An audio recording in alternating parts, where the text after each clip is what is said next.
The unexpected passenger captain, Nadia Reeves, knew the risks of solo cargo runs through the Orion corridor. Pirates, radiation storms, and faulty life support systems had claimed many lone pilots. What she hadn't anticipated was finding a stowaway. "Don't move," she ordered, pulse rifle trained on the slender figure huddled in her cargo hold. Her scanner indicated non-human life signs. "How did you get aboard my ship?" The stowaway unfolded from the shadows, revealing iridescent copper skin that shifted with each movement. Tall and lean, with 4 arms and large amber eyes that caught the dim light. "Forgive the intrusion," his voice was deep, musical. "I am Thorn. I seek passage away from Imperial patrols." Nadia kept her rifle steady. "I don't ferry fugitives. I have valuable information." Thorn stepped forward, palms up in all 4 hands. "And I can pay." Protocol demanded she report unauthorized passengers to the next orbital station. Smuggling aliens across sector borders carried a minimum 5-year prison sentence. But something in his desperate eyes gave her pause. "What are you running from?" she asked. "Extinction," he replied simply. His home system, Zenith, had been consumed by civil war. As a diplomat, Thorn carried critical intelligence about Imperial war crimes that could sway the Galactic Council to intervene. "You picked the wrong ship." Nadia lowered her weapon. "I transport medical supplies, not political refugees." "Which is precisely why they won't search your vessel thoroughly," Thorn reasoned. Nadia sighed, holstering her rifle. "One stop. The trading post at Proxima. Then you're on your own." The journey would take 3 days. Nadia showed him to the small passenger quarters, normally reserved for medical staff. She tried to ignore how his skin shimmered when he moved, or how his eyes followed her with intensity that made her skin warm. That night, Imperial cruisers hailed her ship. Routine inspection, they claimed. Nadia felt sweat bead along her spine as officers boarded, scanning manifests and cargo holds. "Traveling alone?" the officer asked, eyeing her living quarters. "Always," she lied smoothly. "Better profit margins." Thorn had hidden in a maintenance shaft, his presence masked by the ship's nuclear core radiation. When the Imperials finally departed, Nadia found him meditating in his quarters.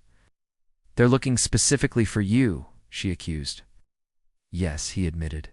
"The information I carry would topple their military campaign." Over dinner, synthesized protein for her, mineral compounds for him, they shared stories. Thorn had been a cultural attach before the war, studying human art and literature. Nadia had once been an academy pilot before her brother's death pushed her to the solitary life of a courier. "Why risk everything for politics?" she asked. "You could have disappeared." Thorn's secondary arms gestured expressively, while his primary hands remained still, a cultural nuance she found oddly fascinating. "Millions will die without intervention," he explained, "including humans in the outer colonies." That night, their ship entered the turbulent approach to Proxima. Alarms blared as gravitational eddies buffeted the hull. Nadia worked the controls while Thorn monitored system integrity. "We make a good team," he observed when they stabilized. "Don't get comfortable," she replied, but couldn't deny the strange camaraderie developing between them. As they prepared for orbital insertion, Nadia made a decision. "I'm not stopping at Proxima," she announced. "Too many Imperial agents. I know someone on Vexus who can help you." Thorn's skin pulsed with surprise. "You would risk—" "I'm already harboring a fugitive," she interrupted. "Might as well commit fully to this terrible decision." His smile transformed his alien features, making her heart beat faster. "Thank you, Captain," Nadia grimaced.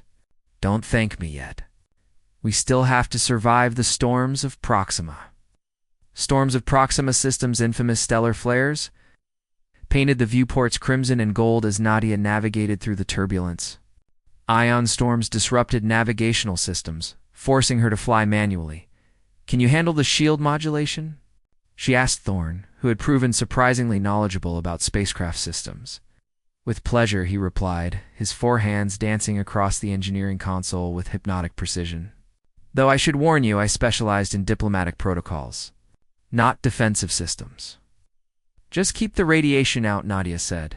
Pulling the ship into a steep dive to avoid a particularly nasty plasma eddy, they'd been flying for 16 hours straight, attempting to skirt the Proxima checkpoint without triggering Imperial sensors. Exhaustion clouded Nadia's vision as another alarm blared. Microfracture in the port hole, Thorne reported calmly. Compartment 7 is losing pressure. Nadia cursed. That's where the medical supplies are stored. We can't lose that cargo. She engaged autopilot and sprinted toward the cargo hold, Thorne following close behind. The emergency bulkheads had already sealed, but oxygen was escaping through a hairline crack. We need to patch it from the outside, Nadia realized, eyeing the environmental suits hanging nearby. You're exhausted, Thorne observed. I should go. Do you have experience with zero-G repairs? His hesitation answered for him. We'll both go, she decided. Suited up and tethered together, they exited through the airlock into open space. Stars blazed around them with unfiltered brilliance as they carefully made their way along the hull. The repair was delicate work, finding the nearly invisible fracture, then applying the molecular sealant. Hold this steady, Nadia instructed, guiding Thorne's hands to the repair tool, working in tandem. Their bodies drifted close, moving in a weightless dance. Through her helmet, she caught the scent of him, something like cinnamon and ozone. In my culture, Thorne said over the cum, working together in the void is considered deeply intimate. Nadia tried to ignore the flutter in her stomach. In mine, it's called not dying. He laughed, the sound rich, even through the static. I find your directness refreshing, Captain. With the hull repaired, they returned inside. As they removed their helmets in the airlock, Nadia noticed a small cut above Thorne's eye. Leaking amber fluid. You're hurt, she said. Reaching up instinctively. It's nothing, he assured her, but didn't pull away when her fingers gently touched his skin. The moment stretched between them, broken only when the ship lurched violently, throwing them against each other. Thorne's arms, all four of them, wrapped around her protectively. We've drifted into the gravity well, Nadia realized, reluctantly pulling away. We need to get back to the bridge. For the next 8 hours, they fought the ship through Proxima storms. When they finally cleared the system, Nadia collapsed into her chair, too tired to move.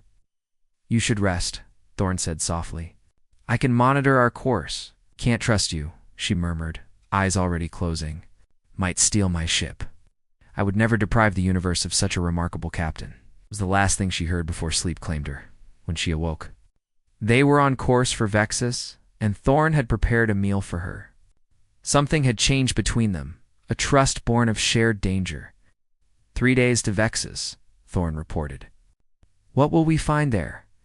Hopefully a friend, Nadia replied, and not too many Imperial agents. The Diamond Market's Vexus orbited a crystalline gas giant, its atmosphere refracting light into brilliant prismatic beams that gave the planet's famous diamond markets their name. Nadia docked at the outer ring using forged credentials she kept for emergencies. Stay close, she told Thorne as they entered the sprawling marketplace. And keep your hood up. Thorne had draped himself in trader's robes that concealed his extra arms and distinctive skin. Still, his height and fluid movements drew curious glances from the diverse crowd of aliens and humans. Your contact? He whispered as they navigated narrow alleys lined with stalls, selling everything from quantum computers to exotic spices. Nadia explained. Former smuggler turned information broker. If anyone can get your data to the Galactic Council safely, it's her. They passed beneath canopies of iridescent fabric that shielded shoppers from the intense rainbow light. The air smelled of incense and fried delicacies from a dozen worlds. Thorne stayed unnervingly close, occasionally brushing against her in the crowd. You're attracting attention, she murmured. Forgive me, he replied. On my world, proximity indicates protection. It indicates something else entirely, she said dryly. Ignoring the warmth spreading through her at each contact, they turned down a quieter alley where light barely penetrated. Nadia rapped on a nondescript door bearing a small silver insignia. No answer. Something's wrong, she muttered, drawing her concealed blaster. Renault always responds to the correct knock. Before they could retreat, the door slid open to reveal a small, dimly lit room. Inside stood 2 Imperial agents, weapons trained on them. "Captain Reeves," one said smoothly. "What a pleasant surprise." "Run," Nadia shouted, firing her blaster at the ceiling light, as darkness fell. Nada Storn grabbed her hand and pulled her sideways, not back to the alley, but through a side passage she hadn't noticed. His species could see in near total darkness, she recalled. They sprinted through the service corridors of the market, the sounds of pursuit fading behind them. Thorn navigated with uncanny precision until they emerged into a secluded courtyard. "How did you know this was here?" Nadia demanded, breathing hard. "I studied the architectural plans of Vexus markets during my diplomatic training," he explained. "Standard procedure for cultural attaches?" She stared at him. "You're not just any diplomat, are you?" Thorn hesitated before answering. "I was to be the next ambassador to the Human Alliance."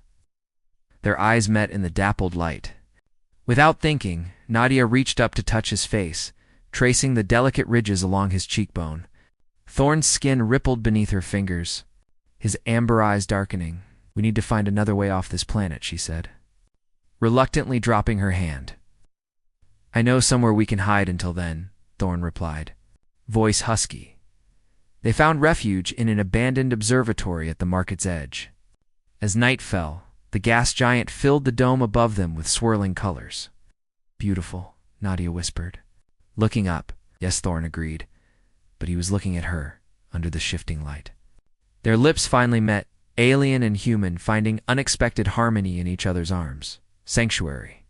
Moon Sanctuary Moon orbited an unremarkable brown dwarf star at the edge of charted space.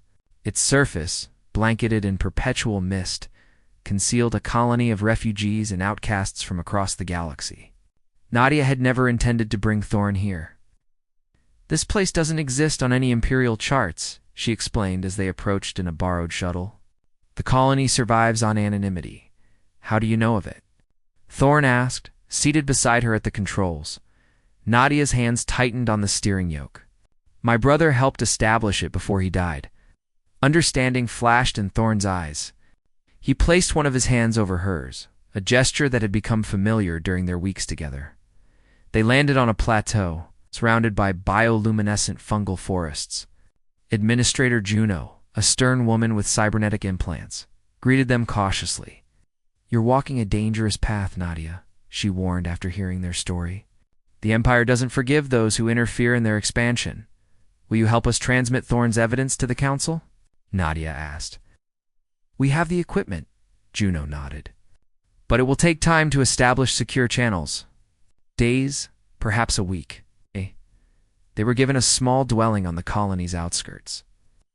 A domed structure nestled against ancient trees that glowed with soft blue light. For the first time since their journey began, they had privacy and safety. That night, as mist curled around their shelter, the inevitable happened. Thorn's forearms encircled Nadia, his copper skin luminous in the darkness as they explored each other's bodies. Alien and human physiology created unexpected pleasures, differences becoming discoveries rather than barriers. "In my culture," Thorn whispered against her neck, "joining like this creates a bond that transcends physical distance." "Is that your diplomatic way of saying this is serious?" Nadia smiled, tracing patterns on his shimmering skin. "Diplomats are taught to speak truth beautifully," he replied. Kissing her deeply, they spent 3 blissful days in the sanctuary, helping with colony duties during daylight and exploring their newfound intimacy at night. Thorn taught her meditation techniques from his world. Nadia showed him how to identify edible earth plants in the colony's greenhouse. On the 4th morning, Juno arrived at their dwelling with grave news. "Curial scouts," she reported. "They've entered the system. Someone must have tracked your shuttle." Nadia felt cold dread settle in her stomach. "We've endangered everyone here. We'll evacuate the most vulnerable residents," Juno said. "But you two need to leave immediately. They're after you, not us." "The transmission?" Thorn asked. Partially complete, Juno handed him a data crystal, enough to implicate Imperial Command in war crimes, but not the full evidence. As they prepared to depart, Nadia found Thorn standing at the edge of the fungal forest, his expression troubled. "What is it?" she asked. I'm contemplating the cost of justice, he said softly. How many lives disrupted for the sake of truth? Nadia took his hands, all four of them. We can still walk away. Find some remote world. Disappear together. Thorn's eyes met hers. Could you live with that choice? She knew she couldn't. Neither could he.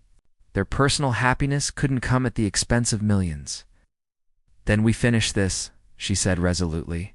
Together. They departed as Imperial ships appeared on the horizon, their small shuttle racing toward the jump point that would take them to the Galactic hub in a final confrontation. The return Journeth Imperial cruiser emerged from hyperspace directly in their path, its weapons systems powering up as Nadia frantically calculated evasive maneuvers. They've locked onto us, she reported grimly. We can't outrun them. Thorn stood behind her chair, his presence steady and reassuring despite the danger. Perhaps we don't need to.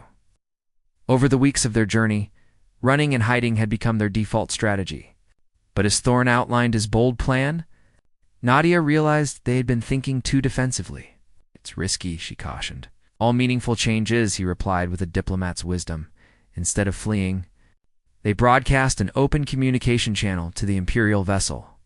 On screen appeared Commander Varric, his human features twisted with triumph. Surrender the alien and his data immediately, he ordered. First, hear our proposal, Nadia countered. While she negotiated, Thorn worked furiously at the communications array, piggybacking their signal onto the Imperial ship's more powerful transmitter. Stalling won't help you, Captain Varric sneered. Perhaps not, she agreed, watching Thorn's subtle nod, but neither will silencing us. With that signal, Thorn activated their transmission, not just to the Galactic Council, but to every communication hub in range, a system-wide broadcast of the atrocities documented in his diplomatic archives. Evidence of Imperial genocide against his people, plans for expansion into human colonial territories, secret weapons tests on civilian populations. Varric's face contorted with rage. You'll die for this. Perhaps Nadia acknowledged as Imperial weapons locked onto their small vessel. But the truth won't. What happened next would later be described in news reports as the miracle at Calderas Prime. 3 Galactic Council peacekeeping vessels dropped out of hyperspace, responding to emergency protocols triggered by Thorn's broadcast. This is Council Admiral Joe, a new voice announced over the comms. Stand down, Commander Varric. You are ordered to power down weapons immediately. In the tense standoff that followed, Nadia reached for Thorn's hand. Whatever happened next, they had succeeded. The evidence was out, impossible to suppress. I never expected to survive this journey, Thorn admitted quietly. Get used to disappointment, Nadia smiled. I have plans for us. The Imperial forces eventually retreated, leaving Nadia and Thorn under Council protection. In the following weeks, they testified before the Galactic Tribunal, their evidence sparking diplomatic revolutions across 3 systems. When the proceedings finally concluded, they stood on an observation deck overlooking Earth's blue sphere. What now, Ambassador? Nadia asked, using the title Thorn had been officially granted by the newly formed coalition government of his homeworld. Diplomats go where they're needed, he replied thoughtfully, and captains go where they choose. Perhaps our paths will diverge. Nadia shook her head. I've been thinking of a career change. The coalition needs transport ships with experienced captains. Ships that could, coincidentally, be assigned to transport a certain ambassador. Thorn's skin shimmered with joy as his forearms encircled her. Is that your diplomatic way of saying you want to stay together? I've never been diplomatic, she laughed, pulling him down for a kiss that promised many more journeys to come.